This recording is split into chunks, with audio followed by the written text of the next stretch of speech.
Centuries after the Great Flood, the Nephilim giants reappeared on Earth as if nothing had happened. The question that has challenged theologians and scholars for millennia is a single one. How was this possible? If the flood was sent by God to purify the earth, why did the most corrupt beings return to walk among men? It was taught for centuries that the flood sent by God exterminated every corrupt being on the face of the earth. However, the Bible itself contradicts that narrative with a precision that is impossible to ignore. The Nephilim, those beings of colossal stature and supernatural origin, somehow survived the universal catastrophe. And what is even more disturbing is that they were seen again by humans centuries after the waters receded. What secret does the biblical narrative hide that religious tradition has not been able to explain clearly? The answer lies in three distinct theories, and one of them could change everything you thought you knew about the flood. Before exploring those theories, it is necessary to understand who the Nephilim were and why their existence matters so much. The term Nephilim appears in the book of Genesis with an economy of words that contrasts with its enormous significance. Some scholars translate the word Nephilim as those who fell or those who caused to fall, linking it to what is to come. Genesis 6:4 describes them as beings that inhabited the earth both before and after the flood. That detail, contained in just a single line of the sacred text, is actually one of the most explosive statements in the Bible. The Nephilim were the result of the union between the sons of God, identified as angels, and human women. From that forbidden union were born giants, renowned warriors, beings that filled those who beheld them with terror. And everything points to the fact that God sent the flood precisely to put an end to the corruption they represented. However, more than 500 years after the flood, the Nephilim reappeared in the biblical record. The episode takes place at one of the most critical moments in the history of the people of Israel, at the gates of Canaan. The Israelites, who had been enslaved in Egypt for 4 centuries, were finally marching toward the promised land. Moses then sent 12 men, one from each tribe, to secretly explore the territories they were to conquer. The episode is found in the book of Numbers, when the Israelites sent spies to explore the land of Canaan. Those 12 men returned terrified with a report that would change the fate of an entire town for 4 decades. Numbers 13:33 records the exact words of the spies. We saw there the Nephilim, descendants of Anak. And they added something that reveals the magnitude of what they contemplated. Compared to them, we looked like grasshoppers. That passage is neither a metaphor nor a literary exaggeration, but the testimony of 12 witnesses before an entire nation. 10 of the 12 spies returned convinced that the people of Israel could not face those giants and survive. Only Joshua and Caleb maintained their faith, but panic had already taken hold of the masses, and the damage was done. The giants were there in Canaan, centuries after they were supposed to have been wiped from history by the flood. This raises a theological dilemma of great magnitude. Did God's plan fail, or is there something we do not understand well? Was the flood a divine failure, or are we misinterpreting the scope of that catastrophic event? To answer that question, there are 3 hypotheses developed by renowned scholars of the scriptures. Each of them comes from a different intellectual tradition and offers a different solution to the same enigma. None is definitive, but together they reveal the depth of the problem and the seriousness with which experts have addressed it. They agree that the Bible has no irreconcilable contradictions, but a mystery that needs to be understood. The first theory originates from a text that was not included in the biblical canon, the Apocryphon of Genesis. This document was found among the Dead Sea Scrolls in the 20th century and dates back to the period before Christ. It relates something that, if true, would completely redefine the story of Noah and the very purpose of the flood. According to that text, Noah's own father doubted his son's paternity even before he was born. The father was anxiously reflecting on whether his wife's pregnancy was the result of an angel or the Nephilim themselves. The extraordinary appearance of the newborn, with white hair and luminous eyes, fueled those suspicions. That description is not casual. Rather, it reflects the belief that beings with angelic blood had unusual traits.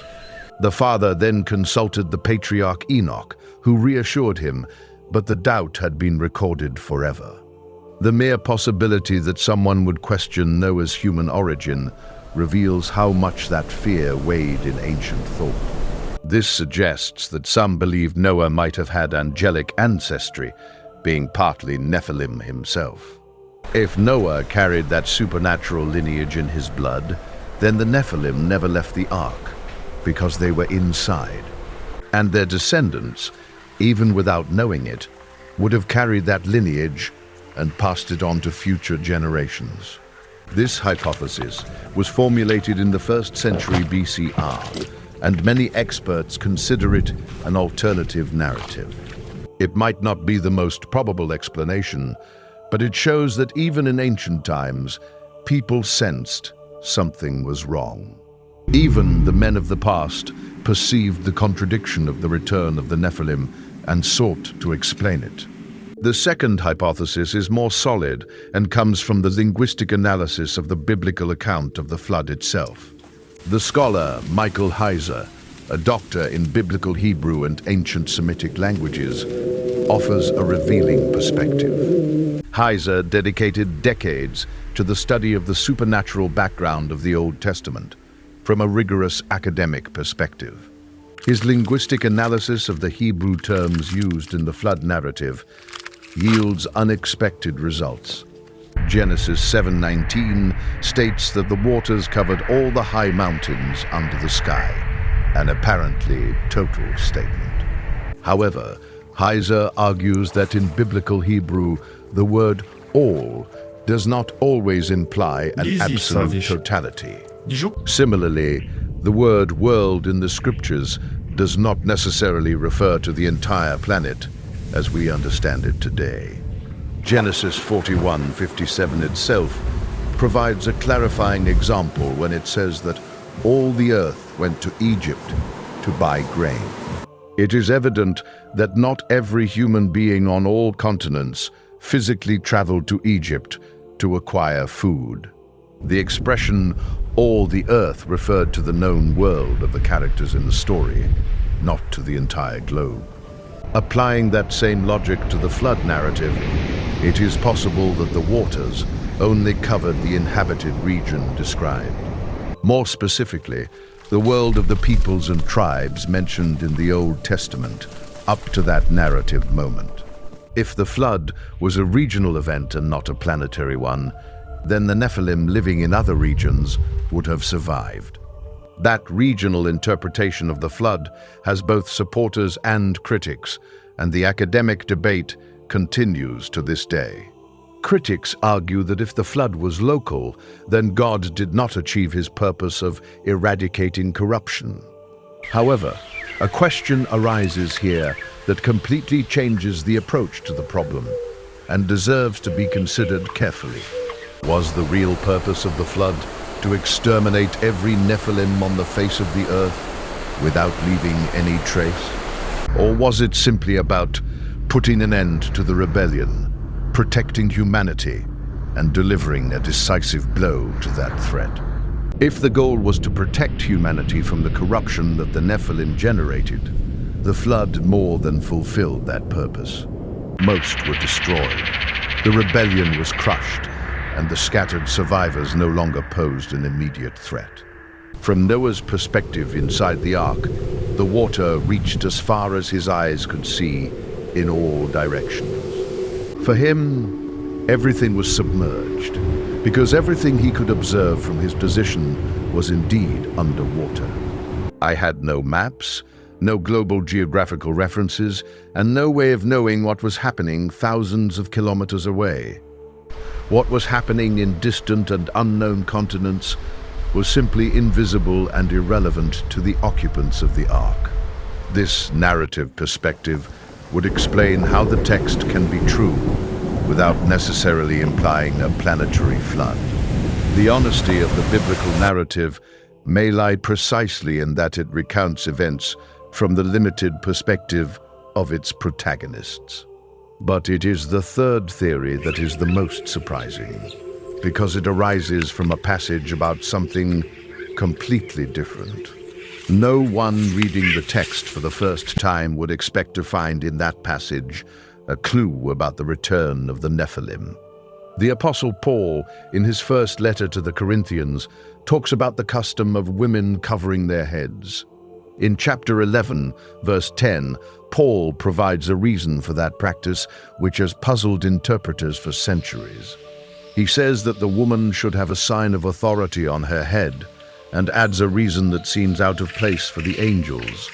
What do angels have to do with the use of veils or head coverings during religious worship? To find the answer, it is necessary to refer to one of the Dead Sea Scrolls, known as the Damascus document. That text, dated to the period of the Second Temple, speaks of angels called watchers, who fell for desiring women. Their descendants, described as tall as cedars and with bodies as immense as mountains, are the Nephilim. The Damascus document suggests that this pattern, angels seduced by human women, was repeated after the flood.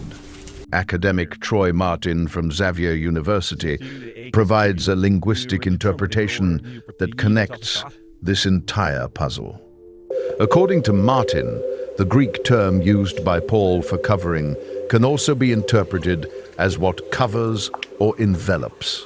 In ancient medical thought, documented by Hippocrates, Aristotle, and Tertullian, long hair had a special significance. Those authors believed that long hair was an extension of the female reproductive system, a prolongation of fertility. If a woman let her hair down while bowing her head in prayer, it was believed that this could awaken desire in the angels. Pablo, in writing about the veils, was actually making a direct reference to Genesis 6:4 and the fall of the Watchers. I was warning the women of Corinth that certain practices could attract the unwanted attention of fallen spiritual beings. That warning implies that Pablo believed that fallen angels were still active and present in the world of his time, not as a historical threat that has been overcome, but as a spiritual reality with which believers must remain cautious. That third theory, known as the repopulation theory, holds that the fallen angels acted again after the flood. The same watchers, or beings similar to them, united again with human women and begot a new generation of Nephilim. This would explain why the giants reappeared in Canaan centuries after the waters of the flood receded. The Bible does not explicitly confirm it in a single passage, but multiple texts point in that same direction. The Damascus document, the letters of Paul, and the book of Genesis together form a coherent and disturbing picture. The angels did not learn the lesson from the flood, or they simply chose to ignore it and repeat the forbidden act. And the result was the reappearance of the Nephilim in the Promised Land, exactly when the Israelites were arriving to claim it. That encounter between the Israeli spies and the giants of Canaan was neither a narrative accident nor a mere literary device. It was the reflection of a spiritual war, much older and deeper, that began before the first human being existed. The three hypotheses, that of the Nephilim in the Ark, the regional flood, and the angelic repopulation, each have their strengths. None of them can be completely dismissed in light of the available texts, and each one sheds light on a different angle. The first is dramatic but unlikely. The second is linguistically coherent but theologically uncomfortable for many. The third is the one that best fits with the set of textual evidence scattered throughout ancient writings and sources. It is certain that the Bible confirms the return of the Nephilim, but does not give a direct explanation for it. That silence of the sacred text has been a source of debates, studies, and fascination from biblical times to the present. It is not a mistake or a careless omission, but perhaps an invitation to delve into the texts with more rigor. And the story of the Nephilim does not end with their reappearance in Canaan or with the victory of the Israelites over the giants. The narrative of those colossal beings of supernatural origin continues to unfold throughout the entire Old Testament. Each battle, each conquest, each confrontation between Israel and the giant peoples is part of a larger conflict. A conflict that, according to some interpretations, culminates in a definitive confrontation with a figure who would change history. The Nephilim, those beings who survived the greatest cataclysm in human history, left an indelible mark. In the sacred texts, in the traditions of ancient peoples, and in the mysteries that scholars still try to solve today. The question is not just how they survived the flood, but what role they played in the great narrative of humanity and the divine. And the answer could reveal something about human origins that no religious tradition has stated with full clarity. The apocryphal texts, the Dead Sea Scrolls, and the writings of Paul together form a map of the same territory. A territory inhabited by beings that existed on the border between the human and the divine, between the visible and the invisible. That border, according to the oldest texts, was not destroyed by the flood, but simply redrawn in another location. The Watchers of the Sky, as they are called in the Qumran manuscripts, did not cease to exist when the waters rose. They continued observing, waiting, and according to some sources, acting upon the human world in ways that the Bible hints at. The Book of Enoch, although not canonical, is cited in the very Epistle of Jude, which gives it an authority that is hard to ignore. The text describes in detail the process by which the Watchers made the decision to descend and join the women. And it is narrated how that decision was irreversible, sealing the fate of those angels and their gigantic descendants. But if the decision was irreversible for the original Watchers, what prevented other angels from making the same choice? Nothing. According to the theory of repopulation, nothing except the divine will that Paul seemed to want to protect with his advice. That is why I recommended to the women of Corinth that they cover themselves, not for cultural modesty, but for a deep spiritual reason. He was warning about a threat that, according to his worldview, remained real and present in the world of his time. That continuity between the ancient biblical world and the world of the New Testament is precisely what makes this story unique. The Nephilim are not just an exotic element of the book of Genesis, but a narrative thread that runs throughout the entire Bible.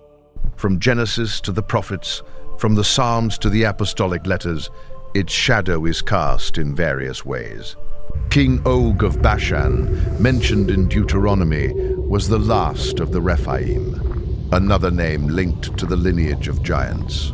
Goliath, the Philistine warrior brought down by David, belonged, according to the scriptures, to a family of giants in Gath. Each of those figures is an echo of the original Nephilim, a remnant of that lineage that the flood did not manage to extinguish.